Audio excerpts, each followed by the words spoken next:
sinakal, sinilid sa drum, at sinimento. Ganyan raw nagtapos ang buhay ni Ruby Rose Barameda.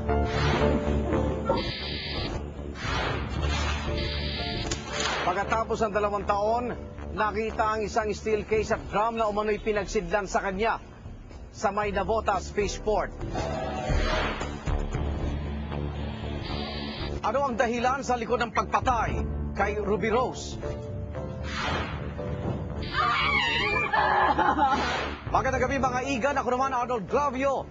Ang mga tanong ng kahapon, sisiya sa atin ngayon, dito sa Case Unclosed.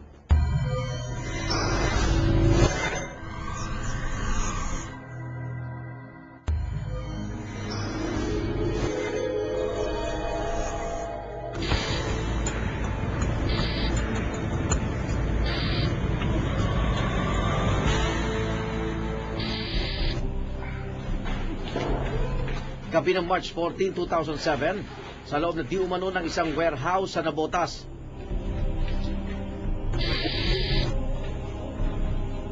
Walang awa raw na sinakal si Ruby Rose Barameda Jimenez hanggang sa siya'y malagutan ng hininga.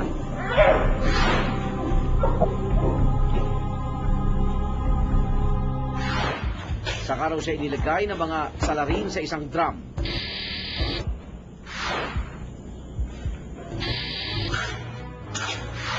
Binuhusan ng simento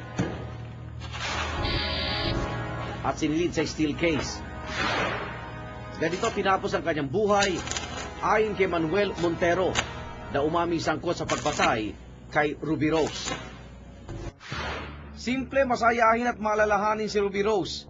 Ganito ilarawan ng aktres at dating beauty queen na si Rochelle Barameda ang nakababatang kapatid. Sa edad na 19, nagpakasal si Ruby Rose kay Manuel Jimenez III, o mas kilala sa tawag na Third, isang negosyante na nagmula sa may kayang pamilya sa Las Piñas. Taong 2007 at sa ika-7 taon ng kanilang pagsasama, nagsimula umanong magkaroon ng lamat ang relasyon ng mag-asawa. January na yon, may regular nang kausap si Ruby na nagsasabi na meron ng ibang babae, si Third. Pero ayon sa mga Jimenez, hindi larawan ng ulirang ina si Ruby. Meron daw kasi itong kabit na lalaki. May sinumbong yung kanyang anak eh. Ang sinabi niya na hindi niya matatanggap na ang anak niya pa makadiscover. Ayon pa sa pamilya Barameda, January 21, 2007, nang pagbuhatan raw ng kamay ni Third si Ruby, na naging sanhin ng tuluyan nilang paghihiwalay. Pero yung manugang ko, hindi ko na inabutan doon. Eh, sure, nakita ko talagang may mga pasa-pasa sa mukha siya. Kanya. Alam mo na, maputing babae yun eh. Sinaktan talaga. Sinaktan mo kung sinaktan talaga, mapupula pa eh. Never. He's a battered wife. Nagpa siya si Ruby na lisanin ng poder ng asawa ng araw ding yun kasama ang mga anak. Pero nakiusap raw ang kanyang biyanan na payagang sumama ang 2 bata sa kasal ng kapatid ni Third. Pero ang usapan namin, isusoli nila ng 9 o'clock dito sa Moonwalk. Pero dumating ang 9 o'clock, 10 o'clock, hindi si Ruby sinasagot sa telepono. So mga 10:30, pumunta kami. Pumunta kami sa bahay nila sa BF Homes. Naghintay kami doon hanggang 3 o'clock a.m. Walang dumating na Third, walang dumating na Attorney Jimenez. Ayon sa mga Barameda, inilayo umano ni Third ang mga anak sa asawa. At dahil dito, naghain si Ruby sa korte ng habeas corpus para ilabas ni Third ang mga bata. Naghain din ng provisional custody with protection order si Ruby para mabawi ang mga anak mula kay Third. Ang protection order kasi, one is that since nanggagaling sa korte, it gives you the right such as sa'yo yung mga bata, tapos meron kang access sa conjugal properties. Hindi kailangan ng protective order dahil walang panganib naman na sa kanyang katawan at sa kanyang buhay. Bagamat 7 taong gulang lang noon ang panganay ni Ruby at 3 buwang gulang naman ang kanyang bunso, nagpa siya ang hukom na ibigay ang mga bata kay Third. You ask me why the children are with the father? It was because Ruby Rose left the family dwelling. Then why the children remain with the father? It was because it was the eldest child choice to be with him. Then the parents agreed according to their daughter's wishes. And Ruby Rose would just visit the children at their residence. Sinabi niya na may agreement between the couple. Imposibleng mangyari yon.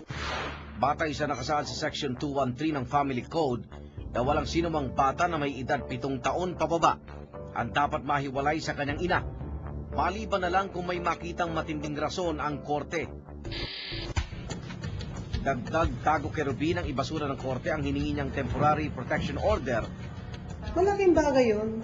Kasi sana kung nag-grant yung protection order niya, saka yung custody pendentilite o temporary custody niya, edi sana yung mga anak niya nasa kanya habang naglilitis. Kung sino ba ang entitled sa custody.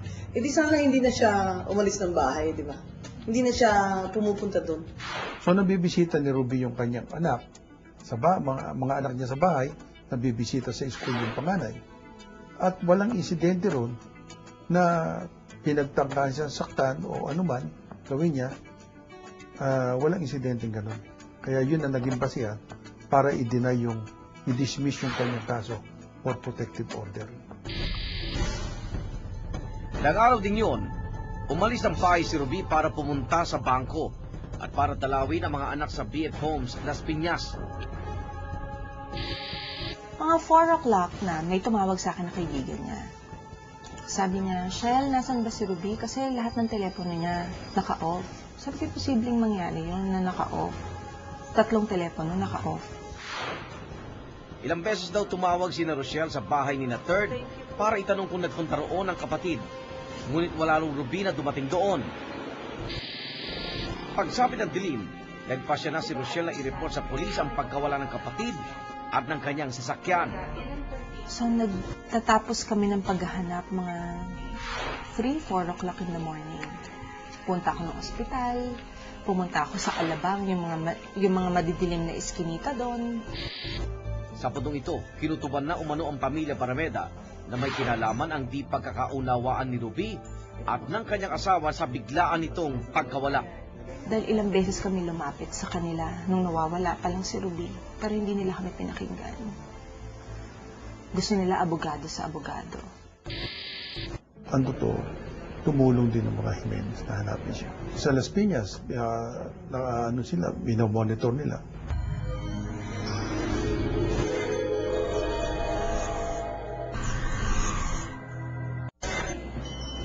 Susunod sa Case Unclosed.